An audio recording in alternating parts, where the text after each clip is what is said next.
The prime শ্ব'লৈ স্বাগতম ষ্টুডিঅ'ত মই পাপৰি আৰু এতিয়া বলিছে উপনিৰ্বাচনী বঁটা আৰু কেনেধৰণে কোট কেনেধৰণে প্ৰচাৰ অভিযান তুংগত উঠিছে আমি পোনপটীয়াকৈ পুৱাৰ ভাগৰে পৰা আপোনালোকক দেখুৱাই আহিছোঁ গতিকে সেই একে উৎসাহ এবেলিও দেখিবলৈ পোৱা গৈছে উপনিৰ্বাচন বুলি ঠিক তেনেধৰণৰ কোনো কথা নাই নিৰ্বাচনে একে উৎসাহ ৰাইজৰ মাজতো দেখিবলৈ পোৱা গৈছে আৰু যিসকলে প্ৰচাৰ চলাইছে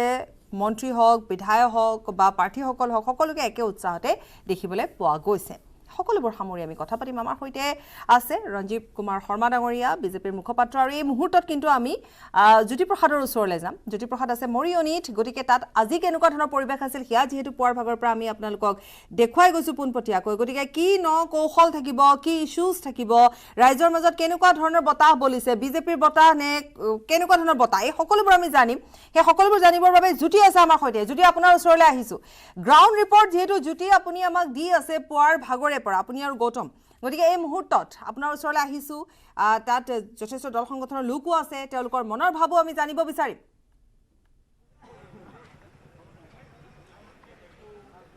হয় পাপৰি আসলে ক'ব লাগিব যে যি মৰিয়নি উপনিৰ্বাচনৰ এই যুঁজখন অতি আকৰ্ষণীয় হৈ পৰিছে আজি যিহেতু দ্বিতীয় দিনৰ বাবে মুখ্যমন্ত্ৰী হিমন্ত বিশ্ব শৰ্মা ইয়াত নিৰ্বাচনী প্ৰচাৰ চলাইছে আৰু অতি আকৰ্ষণীয়ভাৱে আজি তেওঁ 5খনকৈ সভাত অংশগ্ৰহণ কৰিলে ইতিমধ্যে তেওঁ সভা সামৰি ইয়াৰ পৰা প্ৰস্থান কৰিছে কিন্তু অতি ক'ব লাগিব যে আজি তেওঁ শ্ৰমিকৰ লগত একেলগে ভাত খাইছে কলপাতত বহি ভাত খাইছে তেওঁ শ্ৰমিকৰ লগত যি কথা পাতিছে যিসকল এগৰাকী শ্ৰমিকে তেওঁক কলি আচলতে যি আজিৰ যুগৰ কলি কৃষ্ণৰ তুলনা কৰিছে এনেদৰে আকৰ্ষণীয় যি নিৰ্বাচনী যি প্ৰচাৰ অভিযান চলিছে সাংঘাতিকভাৱে এক ব্যস্ততাপূৰ্ণ আজি দিন যিহেতু মুখ্যমন্ত্ৰীয়ে পাৰ কৰিলে ৰাইজৰ দলেও এই ক্ষেত্ৰত কিন্তু প্ৰত্যাহ্বানৰ সৃষ্টি কৰা বুলি দেখিবলৈ পোৱা গৈছে আমি সমগ্ৰ কথা লৈ পিনে আচলতে যথেষ্ট লোক ইয়াত উপস্থিত আছে দল সংগঠনৰ লোক আছে গ্ৰাউণ্ডত আচলতে কি কয় মৰিয়নিবাসীয়ে আচলতে কি কথা কয় ইমানবোৰ প্ৰতিশ্ৰুতি আচলতে কেনেধৰণৰ আচলতে আশা কৰে মই সেই সকলো কথা সামৰি মই কথা পাতিবলৈ বিচাৰিম প্ৰথমতে মই যিহেতু সংগঠনৰ আছে আপুনি যিহেতু সংগ্ৰামী মঞ্চৰ পৰা আহিছে কি ক'ব আচলতে যিহেতু দেখিছোঁ যে মুখ্যমন্ত্ৰী হিমন্ত বিশ্ব শৰ্মাই দুদিনকৈ আচলতে ইয়াত নিৰ্বাচনী প্ৰচাৰ চলাইছে আজি খুব আকৰ্ষণীয়কৈ তেওঁ শ্ৰমিকৰ লগত একেলগে ভাত খাইছে বহি পাতত তেওঁ প্ৰতিশ্ৰুতি দিছে মৰিয়নিৰ কাৰণে বহুতখিনি প্ৰতিশ্ৰুতি দিছে গাঁও হওক বা বাগিচা হওক কি আশা কৰে আপোনালোকে না চাওকে আমি আচলতে এই যিবোৰ ঢাক ঢোল বজোৱা বুলি কয় আমি এইটো ঢাক ঢোল বজোৱা বুলিয়ে আমি অনুভৱ কৰোঁ আমি বিগত সময়ত দেখা পাইছোঁ যে যি চৰকাৰেই নহওক আজি মুখ্যমন্ত্ৰী ডক্টৰ হিমন্ত বিশ্ব শৰ্মা ডাঙৰীয়া তেখেত ইয়াৰ আগতে কংগ্ৰেছত আছিলে তেতিয়াও তেওঁ নিৰ্বাচনৰ সময়ত যথেষ্ট ইয়াত নিৰ্বাচন কেম্পেইন কৰিছিলে তেতিয়াও যথেষ্ট প্ৰতিশ্ৰুতি প্ৰদান কৰিছিলে আৰু আজি তেওঁ এই বিজেপি দলৰ হৈ অসমৰ মুখ্যমন্ত্ৰী পদত অধিষ্ঠিত হৈছে আজিও আমি দেখিছোঁ যে সেই একেই প্ৰতিশ্ৰুতি কিন্তু আজিও দি আছে গতিকে আমি বিগত সময়ৰ আৰু এতিয়াৰ যদি তুলনা কৰি চাওঁ যে তেখেতে যি মুখ্যমন্ত্ৰী হিচাপে যিখিনি মানে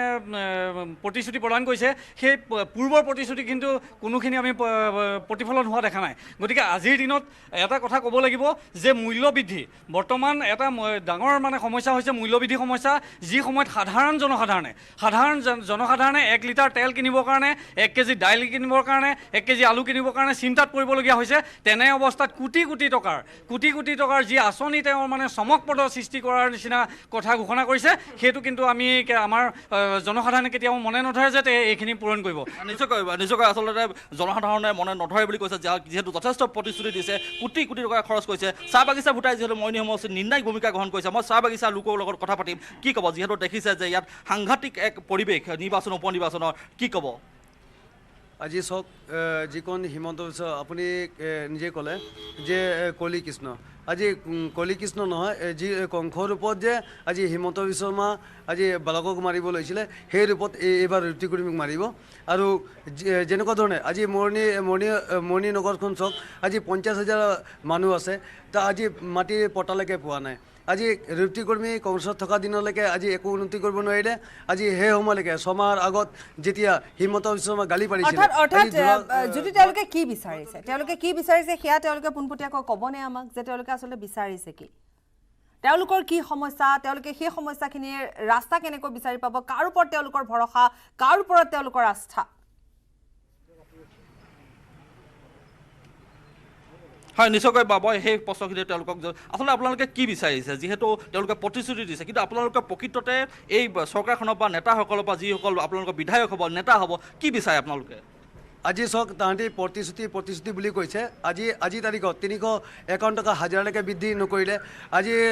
হিমন্ত বিশ্ব শৰ্মা নিজে আহি কৈছে যে কৰম পূজাৰ হাজিৰা পাইছে কৰম পূজাৰ হাজিৰালৈকে হোৱা নাই আজি মিছা প্ৰতিশ্ৰুতি দি আহিছে গতিকে এইবাৰ ৰাইজে বিবেকত ভোট দিব গতিকে ৰুপ্তী কৰ্মী এইবাৰ যে পতন হ'ব তাৰ কাৰণে আজি যেতিয়া কংগ্ৰেছত থকা সময়ত আজি বাগা নেতা অহা নাই এইবাৰ বিজেপি চৰকাৰে ভয় কৰিছে যে ৰুপ্তী কৰ্মী হাৰিব যে এইখন প্ৰকৃত সত্য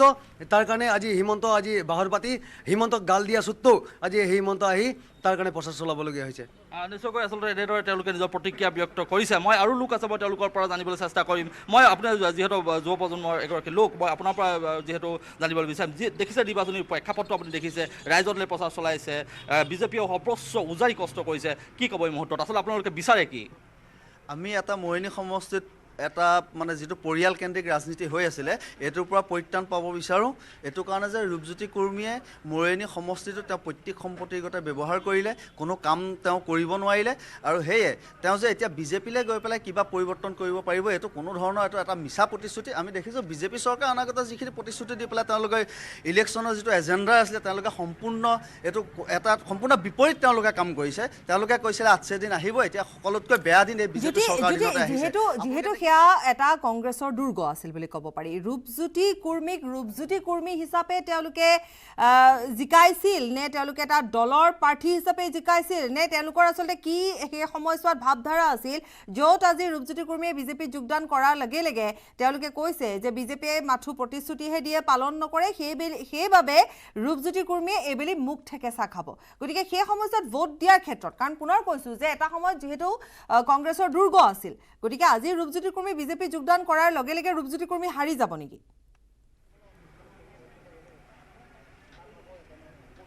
হয় নিশ্চয়কৈ এইটো অতি গুৰুত্বপূৰ্ণ প্ৰশ্ন যিহেতু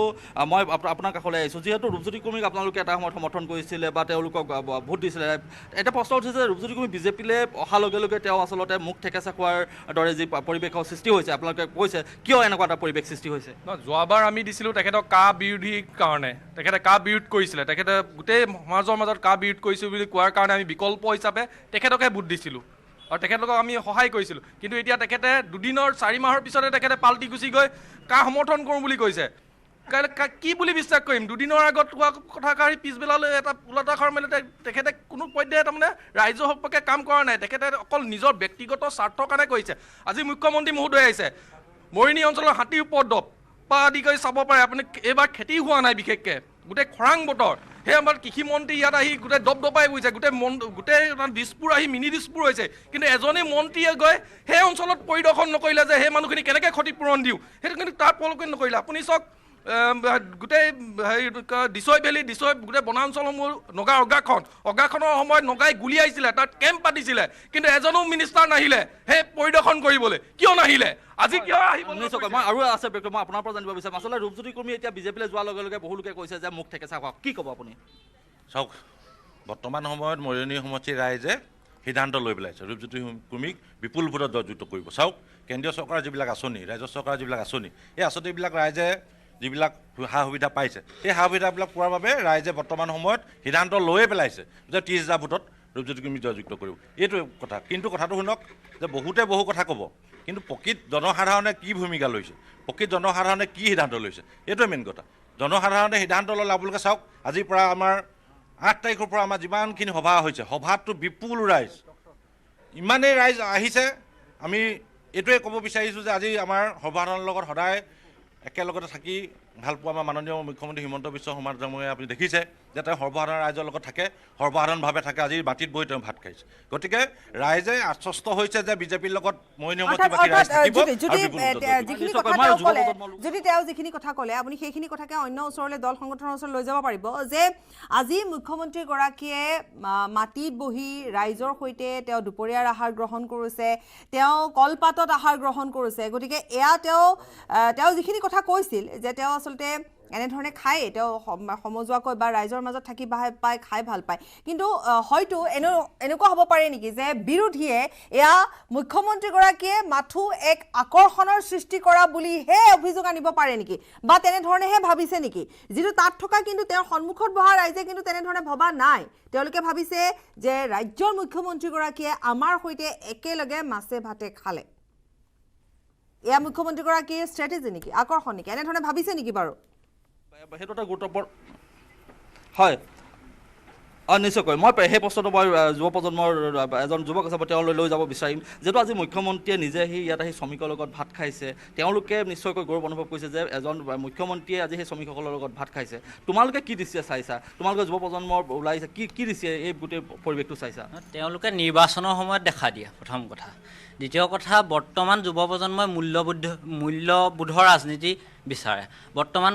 ৰাজনীতি অৱস্থা এয়াই যে ল'ৰাহঁত তহঁতক বুলেট লাগিবনে, বুলেটৰ পাছত বহাবলৈ ছোৱালী লাগিবনে, সেয়া ৰাজনীতি অৱস্থা। যুৱ প্ৰজন্মই মূল্যবোধৰ ৰাজনীতি বিচাৰে। শ্ৰমিকৰ লগত ভাত খাইছে ঠিকে আছে, এদিন তেওঁ খাই গৈছে, কিন্তু শ্ৰমিকৰ মজুৰি বৃদ্ধি কৰাত তেওঁ গুৰুত্ব দিছে নাই দিয়া। যিহেতু আমি মৰিয়নি সমষ্টিত বৰ্তমান আছোঁ, মৰিয়নি সমষ্টিৰ শ্ৰমিকৰ হাজিৰা কিমান? 205 টকা। ধনজন আঁচনি কৰিছে, একাউণ্ট খুলি দিছে, কিন্তু সেই 205 টকাই এটা ফেমিলি চলিব পাৰে নে নোৱাৰে? আৰু সেই 205 টকা বা ধনজন আঁচনিত সেই 205 টকা বা কেইটকা তেওঁলোকে ধনজন আঁচনিৰ একাউণ্টত ভৰাব? তাৰ উত্তৰ হিমন্ত বিশ্ব শৰ্মা বা ৰূপজ্যোতি কুৰ্মীয়ে দিব পাৰিব নেকি? ৰূপজ্যোতি কুৰ্মী মাত্ৰ TRP MLA, চিধা কথা সেইটো TRP MLA। তেওঁ মাত্ৰ এই বাছ ষ্টেচনত ক'ৰবাত ৰেলৱে ষ্টেচনত বহি মাত্ৰ প্ৰতিবাদ কৰিব পাৰে, কিন্তু তেওঁ ধুদুৱালি গাঁতকেইটা পুতিব নোৱাৰিলে। TRP MLA জনকে কিন্তু জিকাই অনা হৈছিল, সেই TRP MLA জনকে কিন্তু জিকাইও অনা হৈছিল জ্যোতি। মূল্যবোধৰ ৰাজনীতি হয় নিশ্চয়কৈ সেই TRP MLA এজনকে কিন্তু মৰিয়নি সমষ্টি বাকী চাৰিবাৰকৈ জয়ী কৰিছে, কি ক'ব? আচলতে উপযুক্ত প্ৰতিদ্বন্দ্বী তেখেতৰ বিৰুদ্ধে কোনো এটা দলে উপস্থাপন কৰিব নোৱাৰিছিলে। এইবাৰ আমি ৰাইজৰ দলে এজন উপযুক্ত প্ৰাৰ্থীক আমি বিকল্প হিচাপে মৰিয়নি বিধানসভা সমষ্টিৰ কাৰণে আমি প্ৰাৰ্থী হিচাপে নিৰ্বাচিত কৰিছোঁ। তেখেতক এইবাৰ বিপুল ভোটত ৰাইজে জয়যুক্ত কৰিব। ইতিমধ্যে আমি দেখিবলৈ পাইছোঁ যে সমূহ মৰিয়নিবাসী ৰাইজে উবুৰি খাই পৰিছে, সঞ্জীৱ গগৈক ছাপোৰ্ট কৰিছে। আৰু আমি দেখিছোঁ যে মৰিয়নিত দীৰ্ঘ সময় দিন ধৰি যিখিনি সমস্যা আছিল, মই এটা সৰুকৈ এটা সমস্যাৰ কথা ক'ব পাৰোঁ। মৰিয়নি আমাৰ গোটেই সমষ্টিটোৰ কথা নকওঁৱেই, মৰিয়নি নগৰখনত এটা শীতলীকৰণ গৃহ নাই। মৰিয়নি ব্যৱসায়ীসকলৰ কাৰণে এই ব্যৱস্থাটো কিন্তু যোৱা 30 বছৰে একেটা পৰিয়ালৰ লোকে বিধানসভা সমষ্টিটো দখল কৰি থকাৰ পিছতো কিন্তু এই ব্যৱস্থাটো কৰি দিব নোৱাৰিলে, এটা শীতলীকৰণ গৃহ নিৰ্মাণ কৰি দিব নোৱাৰিলে। মৰিয়নিত বসবাস কৰা লোকসকলৰ কোনো এজন ব্যক্তিৰে নিজৰ ম্যাদী পট্টা নাই, এই ব্যৱস্থাটো কৰি দিব নোৱাৰিলে। যান জঁটৰ যিটো সমস্যা, এটা বাইপাছ নাই, ইয়াত এখন অভাৰব্ৰিজৰ দৰকাৰ আছিলে, এইখিনি কিন্তু ব্যৱস্থা কৰি দিব নোৱাৰিলে। মৰিয়নিত ধুদাৰলি অৱস্থাটোৰ কথা মই নকওঁৱেই। তাৰপিছতে আহিলে আমাৰ যিখিনি চিকিৎসালয় আছে, চিকিৎসালয় কেইখনত এটাতো এমাৰ্জেঞ্চি চিকিৎসা সেৱা আগবঢ়াব পৰাকৈ এক্সৰে মেচিন এটালৈকে নাই। আমাৰ মৰিয়নিত থকা যিখন নগৰত থকা যিখন হস্পিটেল, চৰকাৰী হস্পিটেল, সেই চৰকাৰী হস্পিটেলখনেই কিন্তু আমাক এমাৰ্জেঞ্চি এটা চিকিৎসা সেৱা আগবঢ়াব নোৱাৰে। এইখিনি আমাৰ মূল ইছ্যু। তাৰ লগতে আৰু এটা কথা ক'ব বিচাৰোঁ যে মৰিয়নি বিধানসভা সমষ্টিটোত প্ৰায় 1,24,000 ভোটাৰ আছে। এই 1,24,000 ভোটাৰ থকা সমষ্টিটোত মাত্ৰ 4খন হায়াৰ ছেকেণ্ডেৰী স্কুল আছে আৰু মাত্ৰ 2খন কলেজ আছে। আপোনালোকে ভাবক, এইবাৰ মৰিয়নিত যিসকল ল'ৰা ছোৱালীয়ে হাইস্কুল শিক্ষান্ত পৰীক্ষাত উত্তীৰ্ণ হৈছে, তেওঁলোকৰ যিটো মানে হাহাকাৰ অৱস্থা, কি বুলি কয়, এডমিশ্যন লোৱাৰ ক্ষেত্ৰত যিটো হাহাকাৰ অৱস্থা হৈছে, এই কথাটো আমি ভুক্তভোগীসকলে উপলব্ধি কৰিছোঁ। এইখিনি সমস্যাক লৈ আমি আচলতে সমস্যা আছে মৰিয়নি সমষ্টিত, যিহেতু বহুত যদি সমস্যা আছে, সমষ্টিয়ে সমস্যা আছে, আৰু যিখিনি সমস্যাৰ কথা তেওঁ উত্থাপন কৰিছে, প্ৰায় প্ৰতিটো সমষ্টিত এইখিনি সমস্যাৰ কথা উত্থাপন হ'বই, কাৰণ সমস্যা এনেধৰণৰ সমস্যা এতিয়া প্ৰতিটো সমষ্টিতে আছে, সকলো ঠাইতে আছে। এতিয়া প্ৰশ্ন উত্থাপন হৈছে যে তেওঁলোকৰ যিগৰাকী প্ৰাৰ্থী সঞ্জীৱ গগৈ, গতিকে সেই প্ৰাৰ্থীগৰাকীয়ে কিমান দূৰ আগবাঢ়িব পাৰিব বা ৰাইজে তেওঁ কিমান সঁহাৰি জনাব, তেওঁ যদি জয়ী হৈ আহে তেওঁ কেনেধৰণে আগবাঢ়িব পাৰিব, বা তেওঁলোকে যিসমূহ ইছ্যুজ লৈছে সেই ইছ্যুসমূহে ৰাইজক কেনেকৈ আকৰ্ষণ কৰিব, সেয়াও কিন্তু এই মুহূৰ্তত এটা মূল গুৰুত্বপূৰ্ণ প্ৰশ্ন বুলি জ্যোতি ক'ব পাৰি। আৰু যদি লোক আছে, যিহেতু যথেষ্ট সংখ্যক লোক তাত আছে, জ্যোতি আকৌ এবাৰ আপুনি যাব পাৰে, তাৰপিছতে আমি ষ্টুডিঅ'লৈ আহিব লাগিব। গতিকে জ্যোতি, আপুনি কম সময়ৰ ভিতৰত তেওঁলোকৰ মনৰ ভাৱ জানক। সঞ্জীৱ গগৈৰ মাজত কি পাব তেওঁলোকে, কিয় দিব ভোট, আৰু আনহাতে ৰূপজ্যোতি কুৰ্মী আছে,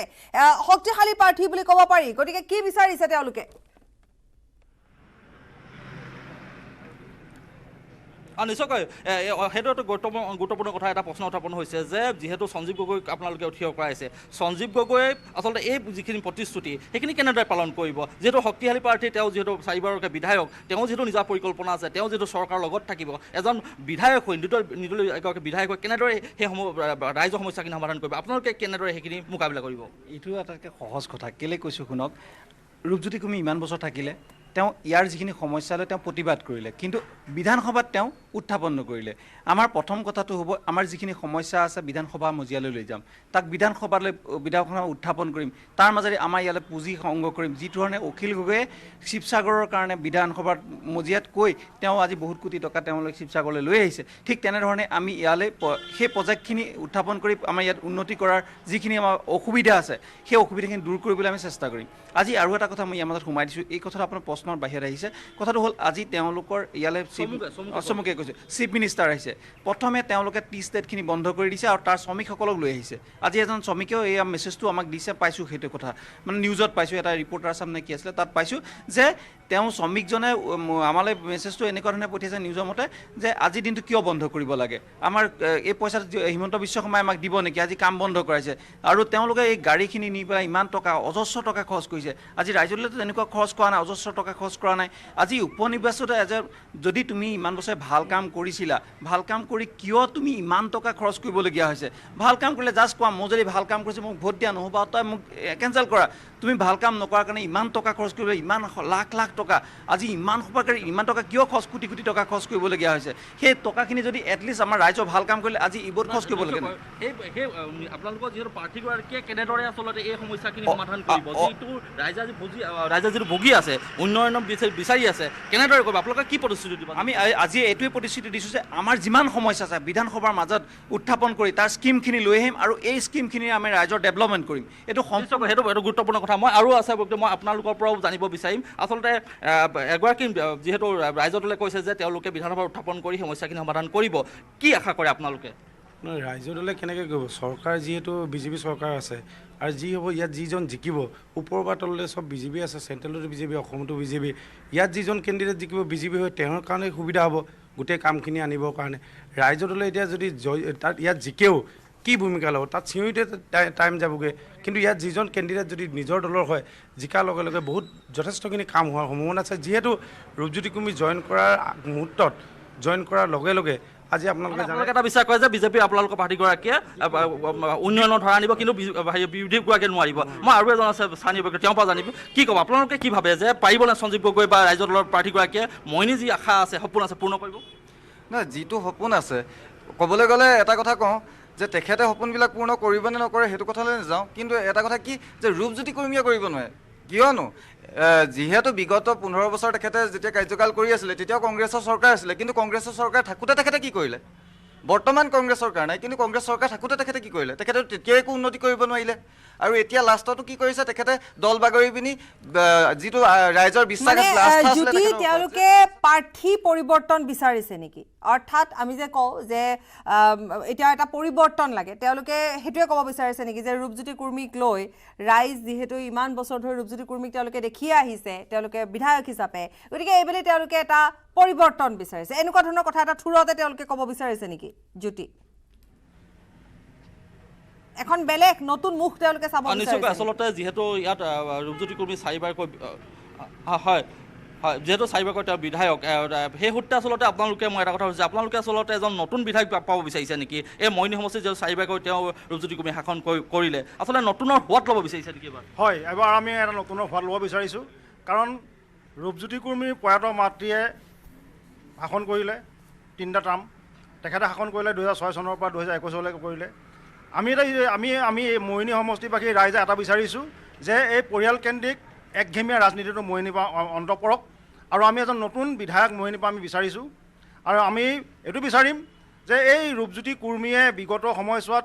যে তেওঁ এতিয়া কৈ আছে যে উন্নয়নৰ কাৰণে মই বিজেপি দললৈ গৈছোঁ, আচলতে এইটো মানে এটা ভুৱা প্ৰচাৰ। তেওঁ আচলতে ৰাজনৈতিক এটা মানে অভিলাষ আছে, আৰু তেওঁ এটা ৰাজনৈতিক মানে লাভালাভৰ কাৰণে গৈছে, আৰু ক'বলৈ গ'লে এটা ৰাজনৈতিক বিলাসিতাৰ কাৰণে তেওঁ গৈ আছে।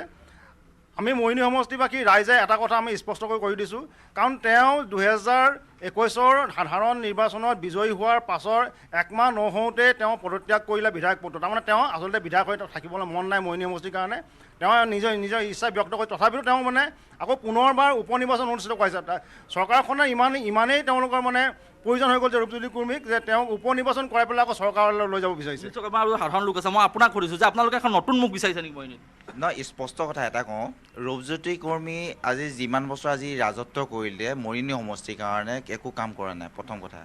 আৰু 2 নম্বৰতে কথা হ'ল কি যিমানখিনি আজি হ'ব লাগিছিলে একোৱে নহ'ল কংগ্ৰেছৰ দিনত কংগ্ৰেছৰ চৰকাৰ থাকিলে তেখেতে সম্পূৰ্ণ দায়িত্ব আছিলে সম্পূৰ্ণ বিশ্বাস কৰিছে তৰুণ গগৈয়ে ৰূপজ্যোতি কুৰ্মী তেখেতে নিজে কয় যে তৰুণ গগৈয়ে মোক নিজৰ ল'ৰা বুলি ভাবে তেখেতে উল্লেখ কৰিছিলে কিন্তু উল্লেখ কৰাৰ পাছত তেখেতে কিন্তু আজিলৈকে যদি ইমানখিনি তেখেতক ছাপৰ্ট দিছে তেতিয়া তেখেতে কিয় আজিলৈকে ইমানখিনি মৰিয়নি সমষ্টিত কাম কৰিব নোৱাৰিলে আজি কি কৰিলে কা আন্দোলন ল'লে কা আন্দোলন কৰি হোৱাৰ সম্পূৰ্ণ ছাপৰ্ট ল'লে অখিল গগৈ ঘৰ পালে অখিল গগৈ মাকৰ সেয়া লৈ পেলাই ভোট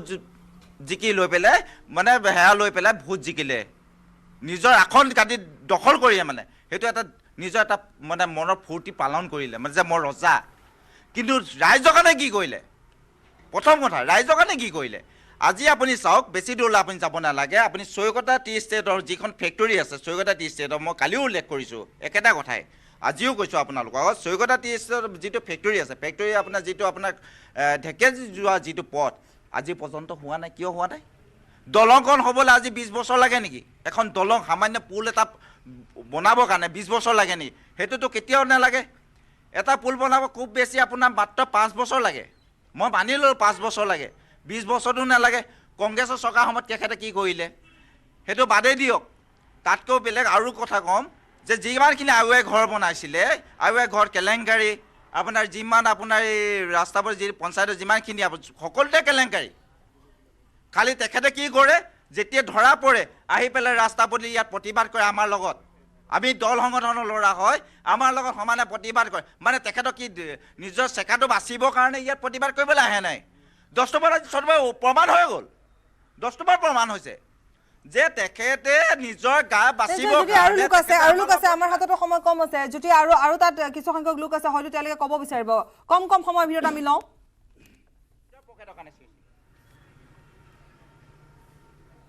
হয়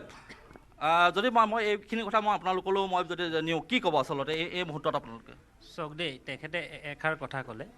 উন্নয়ন হোৱা নাই বুলি পেলাই নিৰ্বাচন এটা গণতান্ত্ৰিক প্ৰক্ৰিয়া বিধায়ক এজনক জনসাধাৰণে নিৰ্বাচন কৰে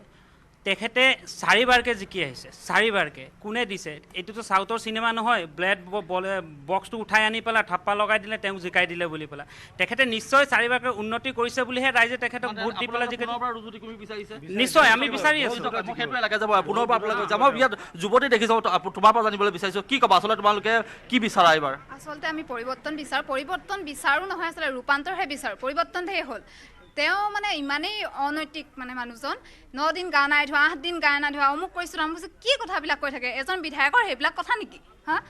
পলিটিকেল চায়েন্সত বোলে কোনোবাই যদি ছেকেণ্ড ইয়েৰত যদি মানে ডিগ্ৰীত যদি মেজৰ লৈছে তেনেকুৱা এটা ল'ৰা ভাল এটাহে কথা ক'ব তেওঁৰ একো মানে দায়িত্ববোৰ একো বুজি নাপায় একেবাৰে অভদ্ৰ হয় মই আৰু এগৰাকী আছে মই আপোনাৰ পৰা মই জানিব বিচাৰিম কি ক'বা যুৱ প্ৰজন্মৰ এজন হিচাপে কি ক'বা তুমি ৰূপজ্যোতি কুৰ্মীয়ে ইমান দিনে উন্নয়ন কৰিব নোৱাৰিলে আৰু উন্নয়ন কৰিব নোৱাৰা বুলি তেওঁ নিজে স্বীকাৰ কৰিয়ে বিজেপিলৈ গৈছে তেখেতে নিজে স্বীকাৰ কৰি দিছে নোৱাৰোঁ বুলি তেওঁ অধ্যক্ষ বুলি নিজে স্বীকাৰ কৰিছে মৰিয়নি সমষ্টিত 2004 চনত উপ নিৰ্বাচন হৈছিলে তেতিয়াও শাসক গোষ্ঠী আছিলে কংগ্ৰেছৰ কিন্তু কংগ্ৰেছৰ প্ৰাৰ্থীজন তেতিয়া পৰাজিত হৈছিলে আৰু এতিয়াও সেই উপ নিৰ্বাচন হৈছে এইবাৰো উপ নিৰ্বাচনত শাসক গোষ্ঠীৰ যিজন প্ৰাৰ্থী তেখেত পৰাজিত হ'ব আমাৰ ৰাইজৰ দলৰ পৰিৱৰ্তন বিচাৰ মুখ্যতঃ পৰিৱৰ্তন বিচাৰ তুমি কি ক'বা ৰূপজ্যোতি কুৰ্মী 15 বছৰকৈ এই সমষ্টিৰ বিধায়ক হ'ল কিন্তু তেওঁ নাৰী সবলীকৰণৰ ওপৰত এদিনো মাত নামাতিলে তেওঁ কি নাৰী সবলীকৰণ হোৱাটো নিবিচাৰে নেকি আজি কয় যে বেটি বচাও বেটি পঢ়াও কিন্তু আজি ছোৱালীসকলে নিজ স্বাধীন মতে ওলাই যাব পাৰিছেনে ৰাতি নালাগে দিনতে তেওঁলোকে নিজ স্বাধীন মতে ওলাই যাব নোৱাৰে আৰু মৰিয়নি সমষ্টি যে শিক্ষাৰ ক্ষেত্ৰত উন্নত হৈছে বুলি কৈছে কিন্তু মৰিয়নি সমষ্টিত 2খনকৈ কলেজ আছে এখন কলেজতো ইয়াৰ ছ'চিয়লজি ডিপাৰ্টমেণ্টটো নাই আজিলৈকে সেইকাৰণে কি ছাত্ৰ ছাত্ৰীসকল দূৰণি কলেজলৈ পঢ়িবলৈ যাব লগা হয় কিমান অসুবিধা হয় ছাত্ৰ ছাত্ৰীসকল আমি ৰাইজৰ কথা শুনিলোঁ জ্যোতি আৰু ৰাইজে ইতিমধ্যে মত ব্যক্ত কৰিছে যিহেতু তাত বিভিন্ন দল সংগঠনৰ লোক আছে তাত ৰাইজৰ দলৰ লোক আছে গতিকে প্ৰত্যেকে নিজৰ মনৰ কথা তেওঁলোকে ব্যক্ত কৰিছে যি কি নহওক অপেক্ষা কৰিব লাগিব আমি সেই নিৰ্ধাৰিত দিনটোলৈ যে কোন কোনে পৰাজয় বৰণ কৰিব বা কোন জয়ী হ'ব কিন্তু বৰ্তমান এনেধৰণে চলি আছে যি যুদ্ধ আমি এই মুহূৰ্তত দেখুৱালোঁ গতিকে ৰাজনৈতিক যুদ্ধ বুলি এক প্ৰকাৰ ক'ব পাৰি যদি এই মুহূৰ্তত আপোনাক আমি ধন্যবাদ জনাম আৰু তাৰ পৰৱৰ্তী সময়তে আমি ষ্টুডিঅ'লৈ আহিম ষ্টুডিঅ'ত আমাৰ দুগৰাকীকৈ অতিথি আছে আমি ইতিমধ্যে চিনাকি কৰাই দিছোঁ ৰঞ্জীৱ কুমাৰ শৰ্মা ডাঙৰীয়া বিজেপিৰ মুখপাত্ৰ আনহাতে ৰাতুল কলিতা কংগ্ৰেছৰ তৰফৰ পৰা আহি উপস্থিত হৈছে কিন্তু এই মুহূৰ্তত মই ল'ম চমু বাণিজ্যিক বিৰতি উভতিছোঁ বিৰতিৰ পাছত আৰু ইতিমধ্যে আমি গ্ৰাউণ্ডৰ ৰিপৰ্ট আপোনালোকক দেখুৱালোঁ তাত ৰাইজৰ কি মত তেওঁলোকে কি ক'ব বিচাৰিছে কেনেকুৱা ধৰণৰ তেওঁলোকে প্ৰাৰ্থীগৰাকীৰ কথা তেওঁলোকে যিখিনি ইতিমধ্যে মত ব্যক্ত কৰিলে তাৰ ভিতৰত সাধাৰণভাৱে দেখিবলৈ পোৱা গ'ল যে কেনেকুৱা এটা স্থিতিত বৰ্তমান আছে এই মুহূৰ্তত মই ষ্টুডিঅ'লৈ আহিম ৰঞ্জীৱ শৰ্মা ডাঙৰীয়া আপোনাৰ ওচৰলৈ আহিছোঁ যিহেতু আপুনি ৰাতুল কলিতা ডাঙৰীয়া কিছু পলমকৈ আহিল গতিকে আপুনি আৰম্ভণিৰ পৰা দেখিছে যে মৰিয়নি সমষ্টিবাসী ৰাইজৰ মনৰ ভাৱ মই নকওঁ যে সেয়া মৰিয়নি সমষ্টিবাসীৰ ৰাইজৰ মনৰ ভাৱ কাৰণ সেয়া দল সংগঠন আছিল কিন্তু যি কি নহওক তেওঁলোকে কিছু কথা কৈছে গতিকে সেই সন্দৰ্ভত আপোনাৰ পৰা জানিম আৰু আপোনালোকৰ প্ৰাৰ্থীগৰাকী যথেষ্ট শক্তিশালী আৰু এটা কথা ক'ব পাৰি যে ক্ৰেডিট আপোনালোকেই ল'ব যদি তেওঁ জিকে কিন্তু তেওঁ কংগ্ৰেছৰ তৰফৰ পৰাই ইমান দিনে কিন্তু তেওঁ জয়ী হৈ আহিছিল এটা শক্তিশালী তেওঁ স্থিতি আছে তাত চাওক এই গোটেই ইলেকশ্যনটোত উজনি অসমত বিশেষকৈ থাউৰা আৰু মৰিয়নিত যিসকল লোকে কেম্পেইন কৰি আছে বিজেপিৰ বিৰুদ্ধে তেওঁলোকে এটা কথা ক'বলৈ চেষ্টা কৰিছে যে সুশান্ত বৰগোহাঁই আৰু ৰূপজ্যোতি কুৰ্মী কা বিৰোধী আন্দোলনৰ নেতা আছিল সেইকাৰণে জিকিছে প্ৰথম কথা যদি কা বিৰোধী আন্দোলনত অংশগ্ৰহণ কৰাৰ কাৰণেই যদি বিধায়ক হৈছে মানুহবিলাক তেতিয়াহ'লে কলিয়াবৰৰ পৰা মাৰ্গাৰিটালৈকে সকলো চিট কা বিৰোধী আন্দোলনৰ নেতৃত্বই জিকিব লাগিছিল জিকা নাই কেইটামান নিৰ্দিষ্ট চিটহে কা বিৰোধী বুলি নিজকে কোৱা একাংশ মানুহ জিকিছে তাৰ ভিতৰত থাউৰা আৰু মৰিয়নি এটা থাউৰা আৰু মৰিয়নিত ৰূপজ্যোতি আৰু সুশান্ত এই দুয়োজনৰে যথেষ্ট গণভিত্তি আছে আছে আৰু থাকিব কিয়নো তেওঁলোক ৰাজনৈতিকভাৱে তাত যথেষ্ট সক্ৰিয় আৰু সেই সময়ত বিজেপিৰ ঢৌ বলিছিল উজনি অসমত সমগ্ৰ উজনি অসমত বিজেপিৰ ঢৌ বলিছিল নলবাৰীৰ পৰা চিলাপথাৰলৈকে আৰু মানে নগাঁৱৰ পৰা মাৰ্ঘেৰিটালৈকে সেই ঢৌৰ সময়তো আমি ৰূপজ্যোতি আৰু সুশান্তক তাত পৰাজিত কৰিব পৰা নাছিলোঁ কিন্তু তেওঁলোকৰ নিজৰ এটা স্থিতি আছিলে সুশান্তই 48,000 ভোট পাইছিলে থাউৰাত আৰু আমাৰ বিজেপি দলৰ পাৰ্টি কুশল দৌৰীয়ে পাইছিলে 45,000 48,000 সামথিং আৰু 45,000 সামথিং 3,000 ভোটৰ ডিফাৰেঞ্চ আছিলে এই যে 48,000 যিটো ভোট সুশান্ত বৰগোহাঁই পাইছিলে তাৰে এটা ভোট কিন্তু কংগ্ৰেছৰ পাৰ্মানেণ্ট ভোট সেই ভোটটো সুশান্ত বৰগোহাঁই কেণ্ডিডেট নে আন কোনোবা কেণ্ডিডেট তাৰ ওপৰত ডিপেণ্ড নকৰে সেই ভোটটো কংগ্ৰেছে পাবই কিন্তু এটা ভোট আছে যিটো ভোট সুশান্ত বৰগোহাঁইৰ নিজৰ ভোট আকৌ সেই ভোটটো বিজেপি ভোটৰ লগত এড হ'ব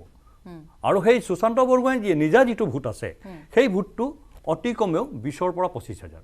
আউট অফ 48,000 আৰু সেই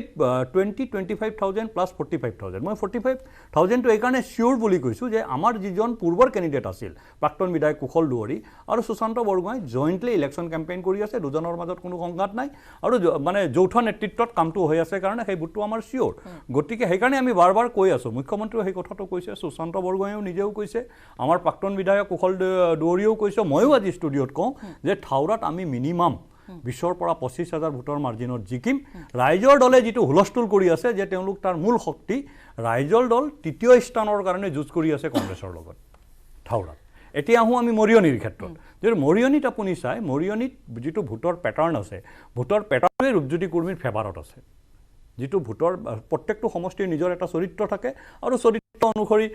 মানে খুব বেয়া দিনতো কিছুমান ৰাজনৈতিক দলে ভোট পায় আমাৰ যেতিয়া অসমত মাত্ৰ 4জন বিধায়ক আছিলে সেই সময়তো অসমৰ প্ৰত্যেকটো সমষ্টিত আমি ভোট পাইছিলোঁ এনেকুৱা নহয় যে আমি ক'তো ভোট পোৱা নাছিলোঁ মাত্ৰ গতিকে বিশ্লেষণ কৰি যাম শেষ কৰিব মই নিদিওঁ কাৰণ বিৰতি এটা সময় হৈছে গতিকে আমি বিৰতি সময়ত ল'বই লাগিব বিৰতি লৈছোঁ উভতি আহিম পুনৰ আৰম্ভ কৰিম ব্যৱহাৰ কৰোঁ আটাইতকৈ সবল আৰু সতেজ cement Surya cement Surya cement অটুট ঘৰ অটুট অসম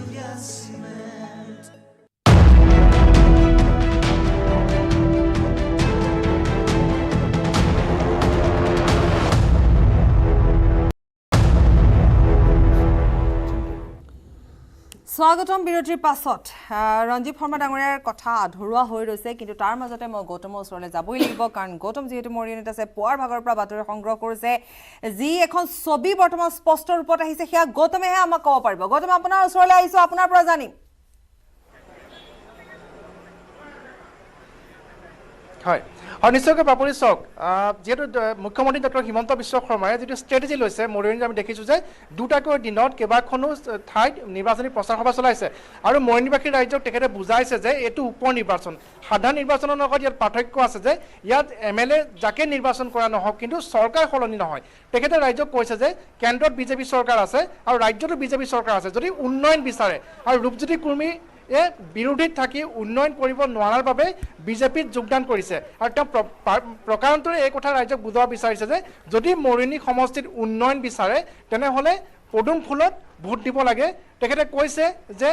প্ৰাৰ্থী যোনে নহওক হিমন্ত বিশ্ব শৰ্মা বুলি নহয় বা ৰূপজ্যোতি কুৰ্মী বুলি নহয় পদুম ফুলত যদি ভোট দিয়ে তেনেহ'লে উন্নয়ন হ'ব আৰু আমি দেখিবলৈ পাইছোঁ যে যিসমূহ প্ৰচাৰ সভা ইয়াত অনুষ্ঠিত হৈছে য'ত মুখ্যমন্ত্ৰীগৰাকীয়ে অংশগ্ৰহণ কৰিছে 40খন চাহ বাগিচা আছে আৰু মৰিয়নী সমষ্টিটোত এক নিৰ্ণায়ক ভূমিকা গ্ৰহণ কৰে চাহ বাগিচাৰ ভোটাৰসকলে 1 কোটিকৈ টকা ইতিমধ্যে ঘোষণা কৰিছে চাহ বাগিচাৰ পথৰ উন্নয়নৰ বাবে ঠিক সেইদৰে আমি দেখিবলৈ পাইছোঁ ষ্টেডিয়ামৰ বাবে 12 কোটি টকা তেখেতে ঘোষণা কৰিছে আৰু বহুখিনি আঁচনি লৈছে য'ত যাৰ জৰিয়তে চাহ বাগিচাৰ শ্ৰমিকসকলৰ উন্নয়ন কৰা হ'ব বুলি তেখেতে জানিবলৈ দিছে আৰু যেতিয়া আমি তৃণমূল পৰ্যায়ত চাহ বাগিচাৰ যিসকল শ্ৰমিক আছে বা চাহ বাগিচাৰ যিসকল মানুহ আছে তেওঁলোকৰ সৈতে কথা পাতিছোঁ আমি সুধিছোঁ যে ভোট কাক দিব কিয়নো ৰূপজ্যোতি কুৰ্মী 4বাৰৰ বিধায়ক হিচাপে নিৰ্বাচন হৈ আহিছে আৰু ৰূপজ্যোতি কুৰ্মী আৰু হাতৰ চিম্বলটো এটা মুদ্ৰাৰ ইপিঠি সিপিঠি আছিল আমি ভাবিছিলোঁ যে কিজানি অৱচেতন মনত এনেধৰণে এটা চাপ ৰৈ গৈছে যে ৰূপজ্যোতি কুৰ্মী বুলি ৰাইজে হাতৰ চিহ্নত ভোট দিব নেকি কিন্তু আমি বহুতৰ লগত কথা পাতিছোঁ তেওঁলোকে কৈছে যে এবাৰ পদুম ফুলতে ভোট দিয়া হ'ব কিন্তু কিছু বিক্ষোভ আছে যে ৰাজ্যৰ মাজত বিজেপিৰ যি তৃণমূল পৰ্যায়ত লোক বিষয়ববীয়া বা কৰ্মী আছে তেওঁলোকৰ মাজতো আছে কিয়নো আজিৰ পৰা কেইবামাহৰ পূৰ্বে ৰূপজ্যোতি কুৰ্মী যিহেতু তেওঁলোকে বিৰোধিতা কৰিছিলে আৰু বৰ্তমান তেওঁৰ হৈ কেম্পেইন কৰিব লগা হৈছে আৰু যেতিয়া ৰূপজ্যোতি কুৰ্মীয়ে কংগ্ৰেছ বা বিজেপিত যোগদান কৰিলে বিশেষকৈ তৃণমূল পৰ্যায়ত যিসকল কংগ্ৰেছী লোক আছিলে বা যিসকল বিজেপি লোক আছিলে তেওঁলোকৰ মাজতে আমি দেখিবলৈ পাইছোঁ যে কিছু অসন্তুষ্টিৰ ভাৱ আহিছে আপুনি যেহেতু তাৰ পৰা বাতৰি সংগ্ৰহ কৰিছে আপুনি ৰাইজৰ মাজলৈ গৈছে আপুনি দেখিছে ৰাইজৰ মনৰ ভাৱ আপুনি ইতিমধ্যে কৈছে যে তৃণমূল কৰ্মীসকলৰ মনৰ মাজত কিছু তেওঁলোকৰ অসন্তুষ্টি আছে যি কি নহওক কিন্তু যিহেতু সময় সমাগত উপনিৰ্বাচনৰ সময় সমাগত গতিকে এইখিনিত আপোনাৰ কেনেধৰণৰ এটা অনুভৱ হৈছে যে মূল যুঁজখন কাৰ মাজত হ'ব ৰাইজৰ দলৰো দেখিবলৈ পোৱা গৈছে তেওঁলোকেও যথেষ্ট এক সক্ৰিয় ভূমিকা গ্ৰহণ কৰিছে কংগ্ৰেছৰ স্থিতি কি হ'ব পাৰে বা যেহেতু ৰূপজ্যোতি কুৰ্মীৰ কথা আমি কৈয়ে গৈছোঁ এগৰাকী শক্তিশালী প্ৰাৰ্থী গতিকে এই যিখন ছবি এইখন আপোনাৰ মতে কি হ'ব পাৰে এগৰাকী সাংবাদিকৰ দৃষ্টিভংগীৰে যদি আপুনি কয় হয় হয় নিশ্চয়কৈ পাপৰি মূল যুঁজখন হ'ব ৰাইজৰ দল আৰু বিজেপিৰ মাজত অৰ্থাৎ ৰূপজ্যোতি কুৰ্মীৰ মাজত কিয়নো যিখিনি অসন্তুষ্টি হৈছে সেই অসন্তুষ্টিখিনিৰ লাভ ইতিমধ্যে উঠাইছে ৰাইজৰ দলে তেওঁলোকে বিভিন্ন স্থানত আপোনাৰ প্ৰচাৰ চলোৱা আমি দেখিবলৈ পাইছোঁ আৰু বিজেপিৰ যিখিনি ভোট বিভাজন হ'ব পাৰে সেই ভোটখিনি কিন্তু ৰাইজৰ দলে লাভ কৰিব মই যদি আপোনাক অকণমান ৰখাই ৰাতুল কলিতা ওচৰলৈ যাওঁ আপোনাৰ কথাখিনি লৈ আপুনি থাকক গৌতম আপুনিও শুনক ৰাতুল কলিতা গৌতমক আপুনি সুধিব পাৰে যদি আপোনাৰ প্ৰশ্ন আছে আৰু লগতে মই আপোনাক প্ৰশ্নটো কৰিছোঁ যে গৌতমে ইতিমধ্যে কৈছে যে মূল যুঁজখন হ'বগৈ ৰাইজৰ দল আৰু বিজেপিৰ মাজতহে য'ত ৰাইজৰ দলে কিন্তু তেওঁলোকৰ যি সমীকৰণ সেয়া শুদ্ধভাৱে আগবঢ়াইছে বুলি এক প্ৰকাৰ গৌতমে কৈছে গ্ৰাউণ্ডৰ ৰিপৰ্ট অনুসৰি আপুনি কি ক'ব এইটো আচলতে নহয় আচল কথাটো হৈছে মৰিয়নী আৰু থাউৰাত বিশেষকৈ আৰু কি ভৱানীপুৰত এক বিশ্বাসঘাতকতা আৰু যিটো সমষ্টিবাসী যেনে মৰিয়নী থাউৰা বা ভৱানীপুৰ সমষ্টিবাসীৰ যিটো স্বাভিমান এই স্বাভিমানৰ মাজত এখন যুঁজ হ'ব আৰু এই যুঁজত আপোনাৰ এই বিশ্বাসঘাতক ৰূপজ্যোতি কুৰ্মী বা সুশান্ত বৰগোহাঁই বা ফণী তালুকদাৰক বিদায় দিয়া হ'ব মৰিয়নীতো সেই একেই ৰখা হ'ব কাৰণ এতিয়া চৰকাৰে চাৰিওফালৰ পৰা ভয় ভাবুকিৰে মানুহখিনিক ৰাখিছে যদি কংগ্ৰেছৰ সভালৈ আহে তেতিয়ালৈ অৰুণোদয় আঁচনি দিয়া নহ'ব কোনোবা যদি চাহ বাগিচাৰ মানুহখিনিক কোৱা হৈছে যে এই যে টকা দিম বুলি ধন দিম বুলি কৈছে যদি চাহ বাগিচাৰ মানুহে তেওঁলোকক এইখিনি ধন দিয়া নহ'ব বুলি তেওঁলোকে কৈছে কিন্তু নিৰ্বাচনৰ দিনা আপুনি দেখিব যে সম্পূৰ্ণ এখন ওলোটা ছবি আহিব যিখিনি আপোনালোকে ক'ব গৈছে সেইখিনি সম্পূৰ্ণ মিছা হ'ব আৰু ৰাইজৰ দলৰ কথা যদি আপুনি যদি বিজেপিকো বাৰু ঠিক আছে কিছু সময়ৰ বাবে আমি বিজেপিক এইখিনিতে থৈছোঁ এতিয়া যদি আমি কওঁ যে ৰাইজৰ দলো আপোনালোকৰ বাবে কিন্তু এক প্ৰকাৰ এৰি দিব পৰা নহয় আপোনালোকৰ কাৰণে ডাঙৰ প্ৰত্যাহ্বান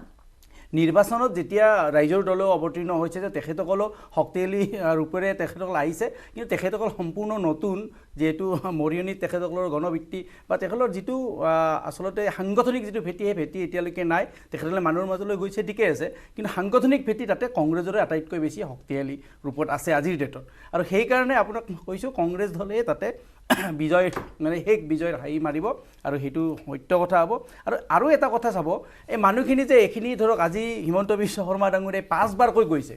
কিয় 5বাৰ যাব লগা হৈছে 5খন মিটিং কিয় কৰিব লগা হৈছে কাৰণ জানিছে যে তাতে মৰিয়নিত কোনো বৈদ্য ৰূপজ্যোতি কুৰ্মী জিকিব নোৱাৰে আৰু যেতিয়া জিকিব নোৱাৰে বুলি ভাবে তেতিয়াইতো মানে মুখ্যমন্ত্ৰীৰ দৰে বা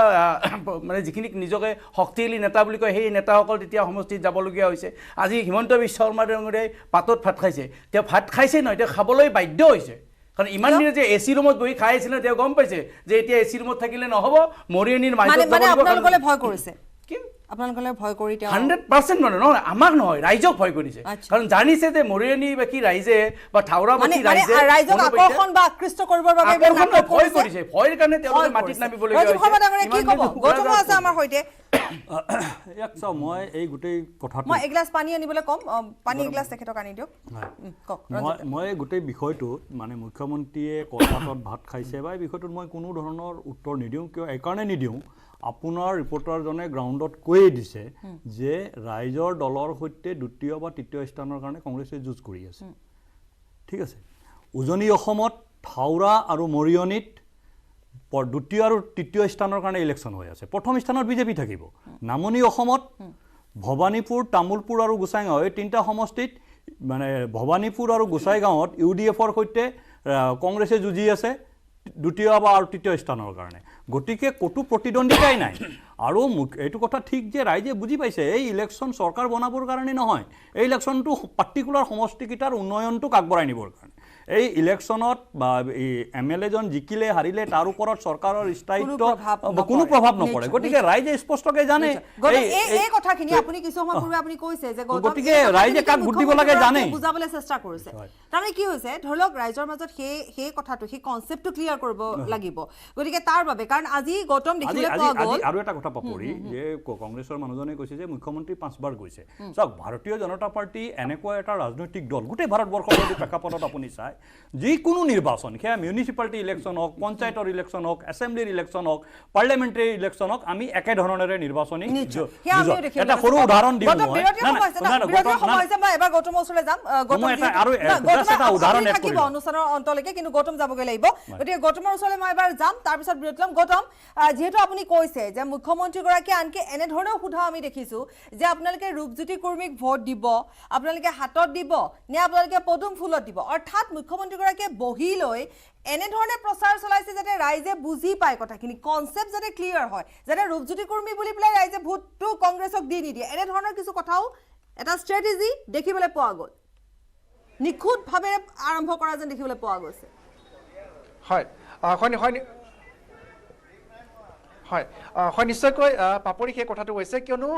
ৰূপজ্যোতি কুৰ্মী মানে হাতৰ ছবিত যে ভোট দিব লাগে তেনে এক ধাৰণাৰ বশৱৰ্তী হৈ আছিলে দীৰ্ঘদিন ধৰি আৰু বৰ্তমান সেইবাবে আমি দেখিবলৈ পাইছোঁ নিৰ্বাচনী সভাসমূহত মুখ্যমন্ত্ৰীগৰাকীয়ে বাৰম্বাৰ ৰাইজক কৈছে উপস্থিত থকা তাত যে আপোনালোকে পদুম ফুলত ভোট দিব ৰূপজ্যোতি কুৰ্মীয়েও সকলোকে কৈছে যে এইবাৰ হাত নহয় পদুম ফুলত ভোট দিব লাগে যাতে ভুল হৈ নাযায় ৰাইজৰ অৰ্থাৎ ৰূপজ্যোতি কুৰ্মীক যিসকলে ব্যক্তিগতভাৱে ভাল পায় তেওঁলোকে যাতে ৰূপজ্যোতি কুৰ্মী বুলি ভাবি হাতৰ চিনত ভোট নিদিয়ে তাৰ বাবে বিশেষ ষ্ট্ৰেটেজি বিজেপিয়ে লৈছে আৰু বুথ কমিটিৰ যিসমূহ সদস্য আছে সকলোৱে ঘৰে ঘৰে গৈ ৰাইজক বুজাইছে বিশেষকৈ চাহ শ্ৰমিকসকলৰ ঘৰলৈ গৈছে গৈ সকলোকে এই কথা বুজাইছে যে হাতৰ চিনত নহয় এইবাৰ উন্নয়নৰ বাবে পদুম ফুলৰ ছবিতহে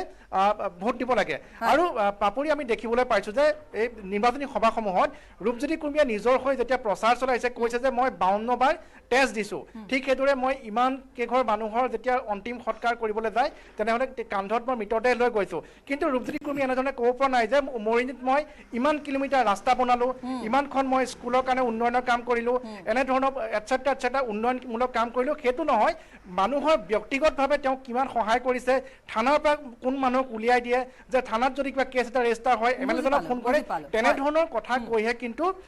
ৰাইজৰ পৰা ভোট ভিক্ষা কৰিব লগা হৈছে ৰূপজ্যোতি কুৰ্মীয়ে কিন্তু তাৰ বিপৰীতে কিন্তু মূল ট্ৰাম্প কাৰ্ডটো খেলিছে মুখ্যমন্ত্ৰী হিমন্ত বিশ্ব শৰ্মা ডাঙৰীয়া নিশ্চয় গৌতম আপোনাক ধন্যবাদ জনাইছোঁ গৌতম বিৰতিৰো সময় হৈছে গতিকে আমি এনেধৰণে আলোচনা অব্যাহত ৰাখিম কিন্তু এইখিনিতে লৈছোঁ চমু বাণিজ্যিক বিৰতি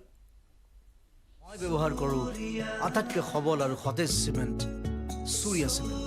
সূৰ্যা চিমেণ্ট অটুট ঘৰ অটুট অসম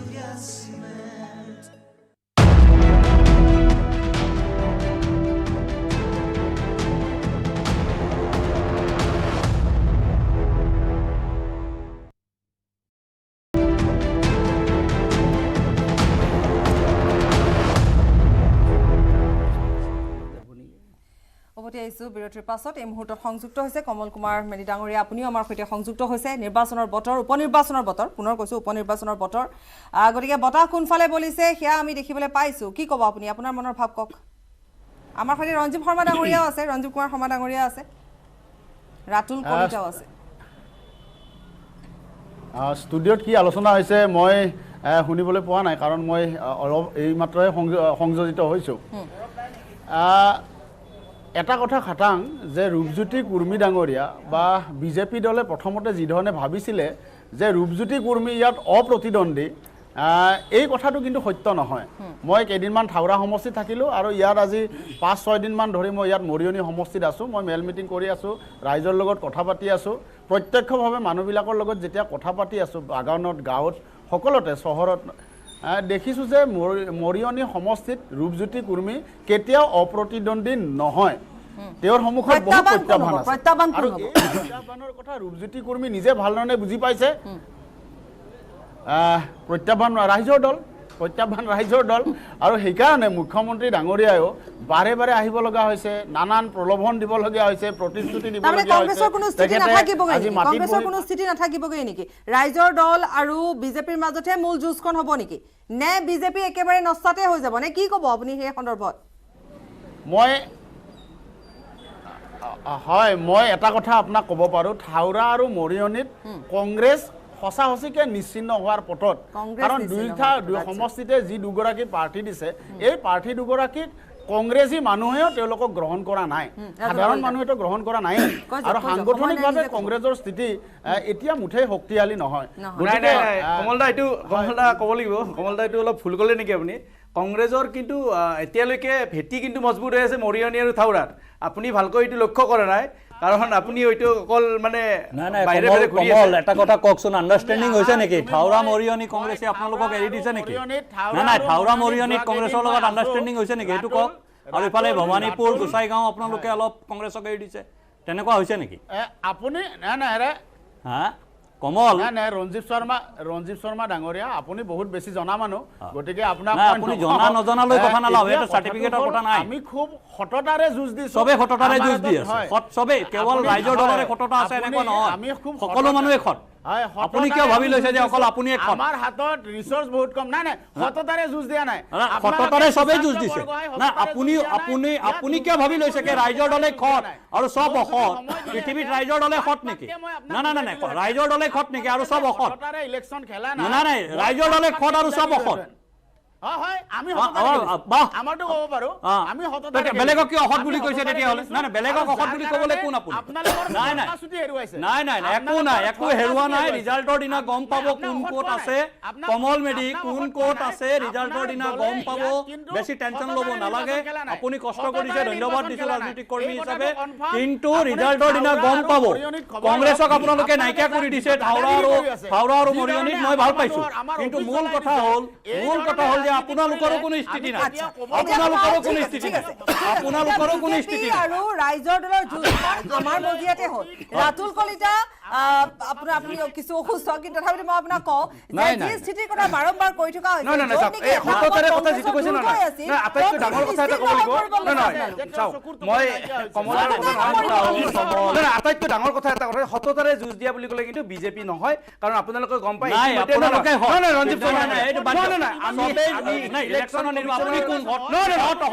নিৰ্বাচনী বিষয়াৰ ওপৰত আমি কমপ্লেইন দিছো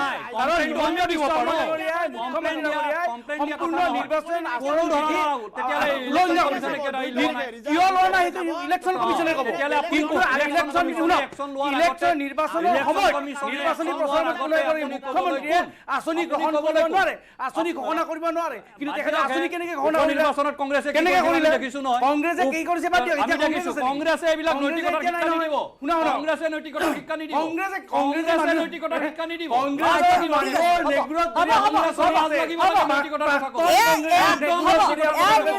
পথাৰ নহয় এয়া ষ্টুডিঅ' তিনিটা দলে ইয়াত যুঁজ দিলে নহ'ব এক মিনিট ৰাতুল কলিতা ৰঞ্জিত নাই, বৰমা নাই, ডাঙৰীয়া। পাঁচটা সমষ্টি প্ৰাক্তন কংগ্ৰেছ কংগ্ৰেছী। তৃতীয় স্থানত আছে। আপুনি কংগ্ৰেছ আচৰিত কথা। তৃতীয় স্থানত আছে। তিনিটা সমষ্টি পাঁচটা সমষ্টি আৰে কোনে কাৰ কথা শুনিছে? পাঁচটা সমষ্টি কোনে ইলেকশ্যন হৈছে শুনিছে? পাঁচটা সমষ্টি ইলেকশ্যন হৈছে এজন বিজেপিৰ প্ৰাৰ্থী দিব নোৱাৰিলে 30 বছৰ ধৰি বিজেপি কৰ্মীয়ে বিজেপি কৰিছে তেওঁলোকৰ লাভ নাই বিজেপিৰ এজন মানুহ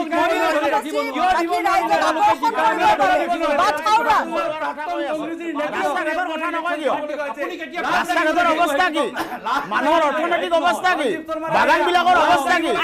হিমন্ত বিশ্ব শৰ্মাই কিয় এবাৰ ৰঞ্জিত বৰমা ডাঙৰীয়া, ৰঞ্জিত বৰমা ডাঙৰীয়া, কথাৰ লগত ইয়াৰ ৰাজনীতিৰ কি সম্পৰ্ক আছে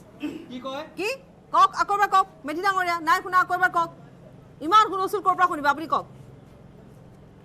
নাই ইয়াত আজি হিমন্ত বিশ্ব শৰ্মাই ড্ৰাগছ কিমান 400 কোটি টকাৰ ড্ৰাগছ জ্বলালে এইবিলাক কথা কৈ আছে ইয়াত আমি ৰাস্তা ঘাট দেখিছো যে মোৰ এইকেইদিনত ইয়াত ঘূৰি কঁকালৰ বিষ হৈ গ'ল আপুনি মৰিয়নি সমষ্টিৰ ৰাস্তা দেখিবচোন সেইকাৰণেতো ৰূপজ্যোতি বিজেপিলৈ আহিছে মৰিয়নি সমষ্টিত ৰাস্তা হোৱা নাই উন্নয়ন, সেইকাৰণে উন্নয়ন, সেইকাৰণে উন্নয়ন, ৰূপজ্যোতি বিজেপিলৈ আহিছে উন্নয়নৰ কথা উন্নয়নৰ কৈছে। আজি উন্নয়নৰ কাৰণে ৰূপজ্যোতি বিজেপিলৈ আহিছে বিৰোধী দলত ৰাইজে মাথো বিচাৰিব যে তাত উন্নয়নৰ হকে কাম কৰিব লাগিব যিগৰাকী প্ৰাৰ্থীয়ে জয়ী নহওক কিয় মই অনুষ্ঠানৰ পৰা বিদায় লৈছো আটাইকে ধন্যবাদ জনাইছো মই তিনিগৰাকীকে ধন্যবাদ জনাইছো আৰু আমাৰ অনুষ্ঠানৰ পৰা মই বিদায় লৈছো নমস্কাৰ